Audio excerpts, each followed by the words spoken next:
दिंडोरी तालुका द्राक्षाची पंढरी म्हणून ओळखला जातो. मात्र यंदा अवकाळी आणि दीर्घकाळ झालेल्या पावसामुळे द्राक्ष बागायतदार अडचणीत सापडले आहेत. द्राक्ष वाचवण्यासाठी शेतकरी विविध उपाययोजना करत धडपड करताना दिसत आहे. नाशिक जिल्ह्यातील दिंडोरी तालुक्यात द्राक्ष बागायतदारांना यंदा मोठ्या संकटात सापडावे लागले आहेत. येत्या 5 ते 6 महिन्यातील जोरदार पावसांमुळे द्राक्ष उत्पादनात मोठी घट होणार आहे. अनेक शेतकऱ्यांच्या द्राक्ष झाडांवर अपेक्षेपेक्षा कमी घड लागलेले आहे. द्राक्षांवर किडींचा प्रादुर्भाव होऊ नये म्हणून कागदाचे आच्छादन करून द्राक्ष वाचवण्याचा प्रयत्न शेतकरी करत आहेत.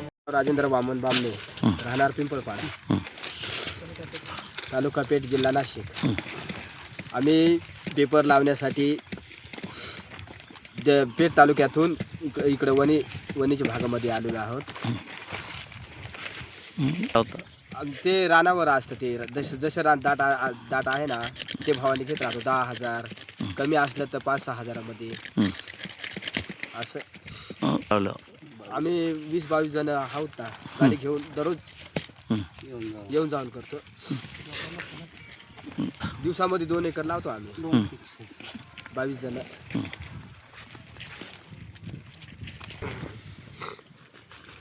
यावर्षी पावसामुळे द्राक्ष बाग चांगले आलेले नाही. त्याच्यामुळं आम्हाला पण एक उपासमारीची वेळ आलेली आहे. जर आमच्या पेठ तालुक्यामध्ये पाण्याची सोय असती तर आम्ही काहीतरी शेती केली असती. त्याच्यामुळं काही आम्हाला उपासमारीची वेळ आलेली नसते. पाण्याची व्यवस्था नसल्यामुळे आम्हाला उदरनिर्वाह करण्यासाठी दिंडोरी भागात यावे लागले आहे पेपर लावण्यासाठी. माझं नाव पंकज शिवाजी कड, राहणार पांढाणे, तालुका दिंडोरी, जिल्हा नाशिक. यावर्षी पावसाचं प्रमाण खूप होतं. 6 ते 7 महिने पाऊस पडला.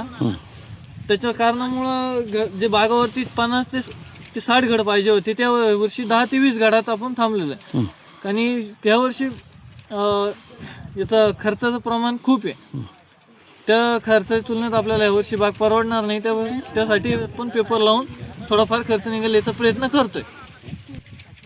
तर 3-3.5 लाख रुपये खर्च होईल, पण त्या का याच्यात परवडणार नाही. आपण माल कमी असल्यामुळं आता ही शेती करणं परवडत नाही आहे. तरी शासनाने थोडंफार अनुदानाचा प्रयत्न केला पाहिजे. याच्याबद्दल थोडंसं लक्ष दिलं पाहिजे. आता आम्ही शाळा सोडून द्राक्ष बागेला शेतीला लागलोय, ती आता आम्हाला परवडेलेबल न झाले. Bureau report, Lokvahini media, Nashik.